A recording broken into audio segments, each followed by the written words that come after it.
Okay, hello, welcome back to another game of chess. Today we're playing e4 as per usual. Our opponent is going to respond with a Caro-Kann, meaning they have basically resigned. This is as good as resigning, playing the Caro-Kann with bishop f5, knight c3, give me e6, and we will be playing the Shirov variation with a super early g4. It's kind of similar to ideas like the Tal variation where you just go for h4 really quickly. The point is, we punish this bishop for being trapped on this side of the pawns. The Caro-Kann and the French defense are very similar openings. The reason being that eventually in the Caro-Kann you see we've got this advanced French structure, and generally black sort of plays c5 a little later. Maybe they've even done it here. Exactly as we see here. And this is basically an advanced French defense, but with the bishop on the outside of the pawn structure, which is definitely an improvement of this bishop, because generally there's the bad French bishop, which is the light square bishop. However, we punish this bishop for trying to improve, for trying to be anything other than a bad French bishop. We punish the Caro-Kann player for even thinking that they could redeem this bishop by just harassing it with these pawns. Now, h6, I think we want to go knight f4. I've kind of forgotten my lines here because h5 we go knight f4. I haven't seen h6 in a while. There's maybe a line where we go f4 really early, but I think what we're going to do is knight to f4. Harass the bishop even further. Opponent played h6, of course, because we were threatening h5, just trapping that bishop, because even if it came to e4, we could have played f3. And yeah, that would have not been a good idea for our opponent. So they drop back into this little crevice here. They've gone out, back again. And so you can guarantee that our position is at least very reasonable. I think I want to go bishop e3 here. They will almost certainly develop the knights. Ooh, queen b6 is intriguing. Queen to b6. Okay, so if I take bishop takes and play knight here, which looks like it wins a piece because the queen has to move and then we're attacking the bishop 2 times, great.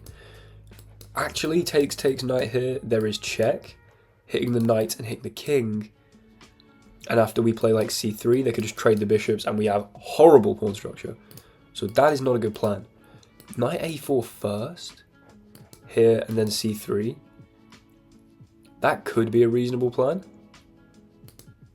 But also, I like the idea of going knight to b5. Or maybe even bishop b5 check. You play knight c6. And then we just, I don't know, sacrifice both our knights or some kind of crazy looking line. There's definitely some lines where we could probably sacrifice a knight for these two central pawns with tempo on that queen. I'm just wondering what the best reply here is. Like, we could play queen d2, let them take on here, play rook b1, queen a3, then we could infiltrate like this. You know what? Queen d2 it is. We are going to say that this is similar to the Najdorf poisoned pawn variation, that this is to move queen d2 here, basically saying this is a poisoned pawn. The reason being you will open up my b file, your only move will be queen to a3, as the knight holds the pawn and the rook, and you know everywhere else is nice and held, including the whole b file by that rook on b1.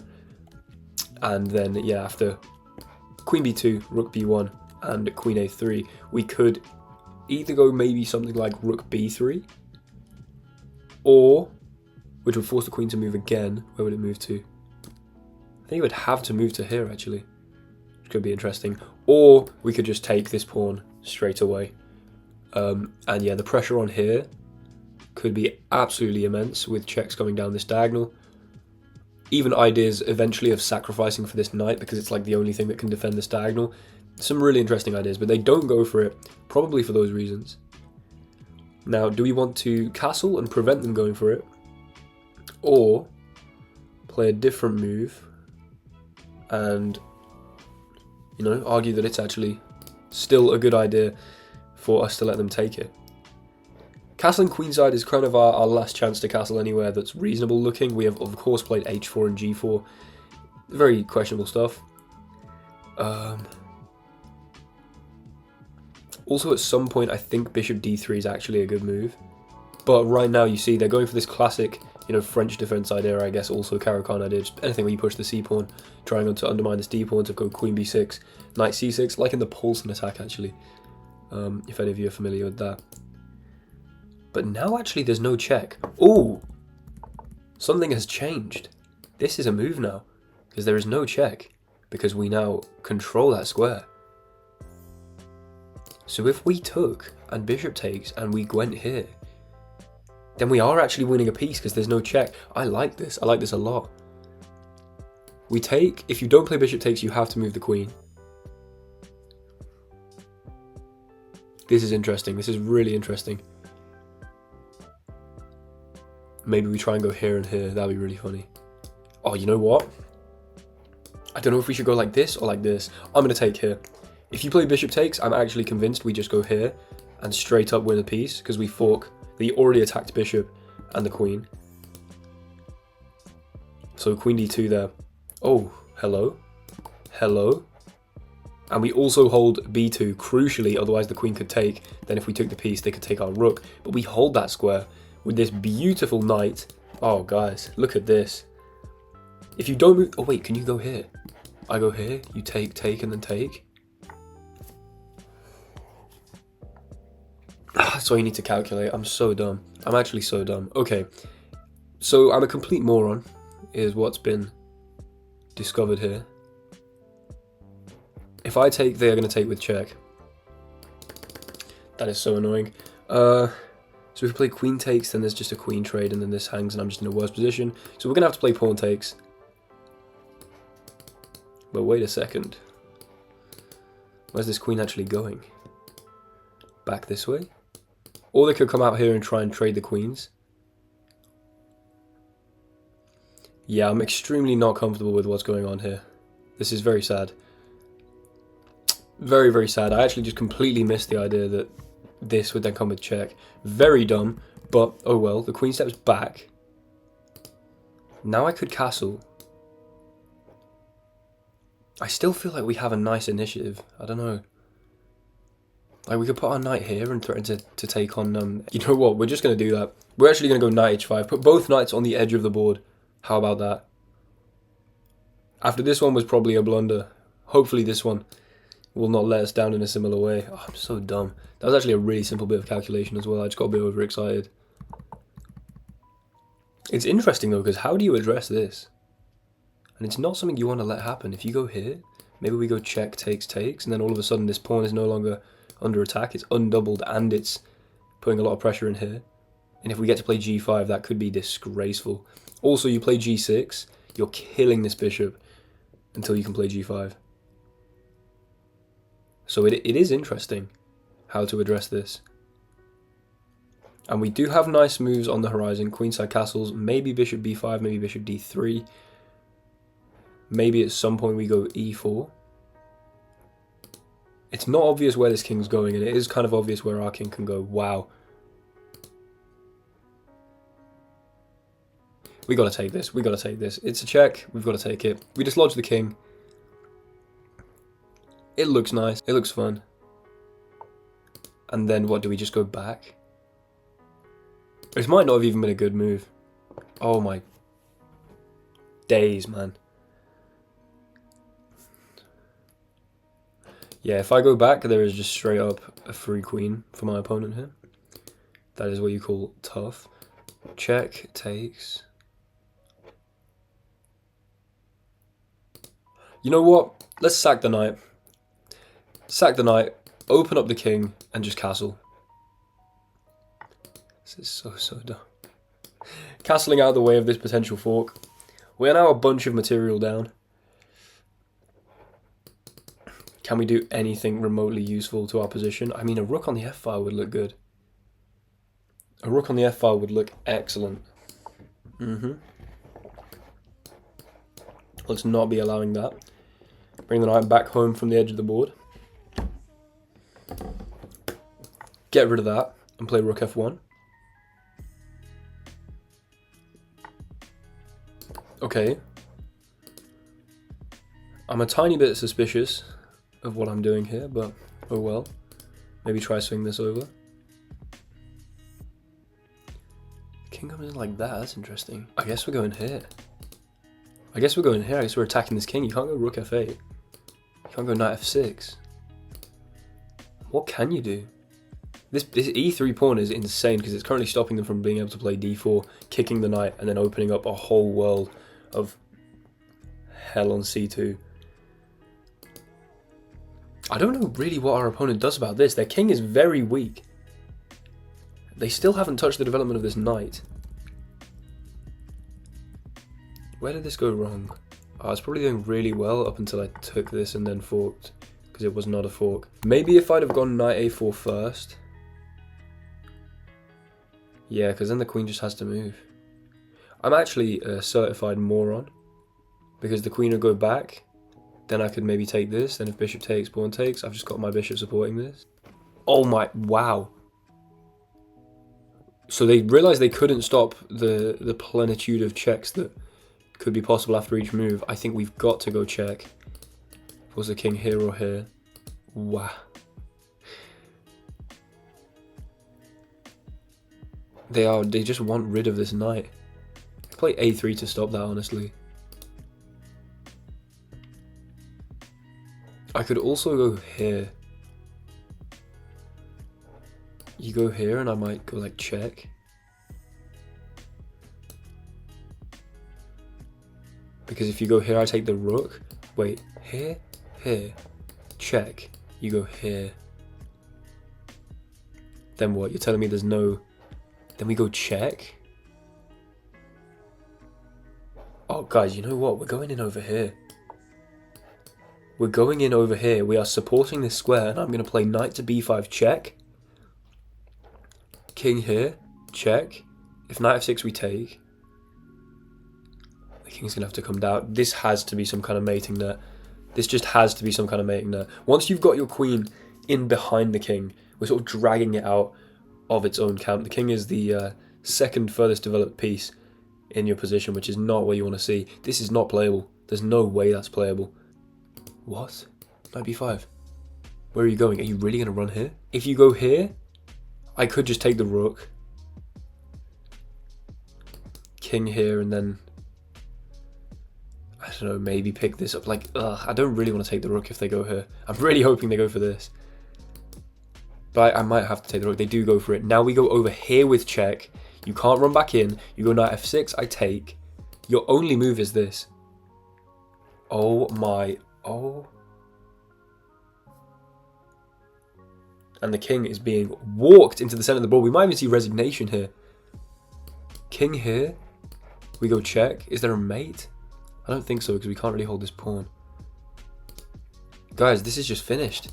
Here, there's check. And here, we can either go check, we can go check. We completely win. Wow. Now, of course we were losing. Well, I say of course, maybe we weren't. I really doubt we were winning in this position specifically. I feel like this position about move 16 probably was when things were the most dire. And then they let it slip away. They let their king get too weak. Did not prioritize the development of any of these pieces. The king comes in here. We can go check and win the queen. We might have some insane looking checkmate. Wait a second. If we go check and the king takes here. Oh, you know what? We're going to go for this. Because after the king takes e3, we can take here with check. Rook takes. Wait. Look at where this king is. Look at where this king is. I don't want to take the queen. Where's my mate? If we go check, the queen can block. Oh, wait. Check, the queen blocks. Guys, look at this king. Look where this king is. The queen's going to block. And no, we're not taking that with the knight. We are playing, I believe, rook to e1. And that will be checkmate. And even if you block with bishop, that is still checkmate. We can pre-move this. Okay, they do block with the bishop. Now, here's not actually immediately checkmate because you can block with the queen. That's why I was trying to tempt their queen over. So I think we go check. Here. They have to block with the queen. I mean, we could have taken this queen like just then with check and then probably mated, but I want to mate this king. I want to like drag this king all the way down, if you know what I mean. So then we go check and the king goes here, then it can run back out. Right, we're going to take the queen now. King takes. Look where this king is. I love this game. I'm kind of tempted to be like, knight takes here and then let them take my rook. To then go check and into f2. Yeah, you know what? We're going to take this. Have my rook. I want to have drawn the king the entire length of the board. Please take my rook. Just for the culture. I want to see king takes f1. I mean, I'll be honest, if you don't take f1, you've lost completely. Because there's just nothing. Our knight's going to go here. I think that is checkmate, actually. I think we're currently throwing knight g3, double checkmate, holding the rook. Black resigns. Black resigns. They didn't let me play it. I mean, let's look at the analysis and see how that could have ended. Okay, so here we are in the analysis. That was an absolute mess. 85% accuracy. I'll somehow take it, even though we just gave them so much of an advantage. Yeah, I told you, around move 16, move 17, we were just almost completely lost. However, we created enough counterplay to result in this position. So, let's have a look at how that happened. We saw e4, and then we saw this Caro-Kann, knight c3, e6, and g4, this master level Van der Wiel attack, which is, I believe, justifiably called the Shirov variation, because he's just played it an absolute ton. And so knight g2, and then here h4, I think. Yeah, h4 is the top master move, 72%. We're still in 690 games of master level play in this position. Looks ridiculous. Here I should be playing f4, I forgot. Yeah, it is f4. I think I said that actually. But we go knight f4, still a few master games here. Bishop back, bishop e3, queen b6. Okay, now we're out of the master games. This position is basically zeros. Queen d2. And as I said, if queen takes here, rook b1, queen a3. And yeah, this is just finished. And if the best continuation is somehow a6, which looks, because you need to try and stop this check maybe. What if you have something like this? Oh yeah, I can just jump in here and here and here. Yeah, absolutely ridiculous stuff. Look, if the queen drops back, we have check here, and that would be checkmate. Absolutely outrageous stuff. This pawn would have been incredibly poisoned. So I think we were kind of right to offer up our opponent the chance to take it. They didn't. Then we took, and went here like an idiot, completely missing the fact that after takes, if we take the queen here, they can take our queen, king takes, and then take the knight. They are just a clean piece up. Our king is dislodged. We are minus 7.8. Not good. Of course, I just missed that because I'm a moron. But after takes, queen back, and knight to h5. Okay, knight here. And yeah, another mistake. Right, basically, I played horribly with the knights. I played absolutely terribly with the knights. We got into a position -5. And after here, the best move was to sack this for counterplay on the f file. Queenside castle, and I think this is absolutely the low point in the game, -5.2. I've just messed up here because, you know, I got excited about this tactic because I thought queen d2 changed things. It did change things, but I forgot that this came with check. And so when I got excited about this, I kind of just thought, oh, brilliant. Well, I guess I got to go knight h5 and try and take this. Not even bothering to calculate after king f8 that knight to f3 was going to be a problem. So, of course, we dealt with that. This move here is instructive anyway. It's called a desperado tactic. Basically, you know you're going to lose this knight because otherwise, like say we just castle queenside here to stop this problem of knight f3 check, they just take the knight. So we might as well give a check, take a pawn first, open up the f file, which proved to be absolutely plentiful counterplay after castles. Okay, engine hates my position, knight back, and here is where my opponent made a mistake. A complete blunder, in fact. Wow.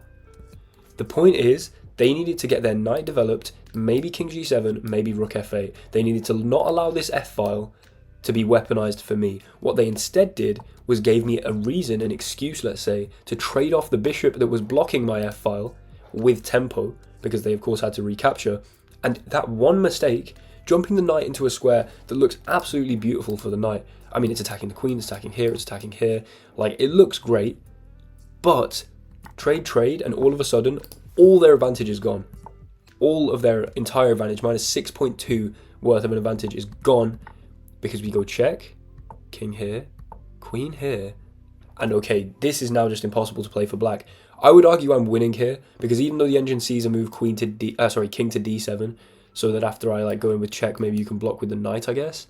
Like, this is now basically an equal position that is insanely hard to play for black. You have to step into the line of this rook where I can then play e4, and if you try to take this, then oh my lord, look at that. And we can just take this because that's pinned. That is insane. So now this is basically, after our opponent went in here with the knight, they just made it extremely hard for themselves. Queen f2, and this is a blunder because queen f7, king here, and this is a blunder? Why? We're still winning because I should have gone rook f4 and hit the queen. Okay, intriguing stuff, because I guess here they have rook c7, but rook c7, what if I take?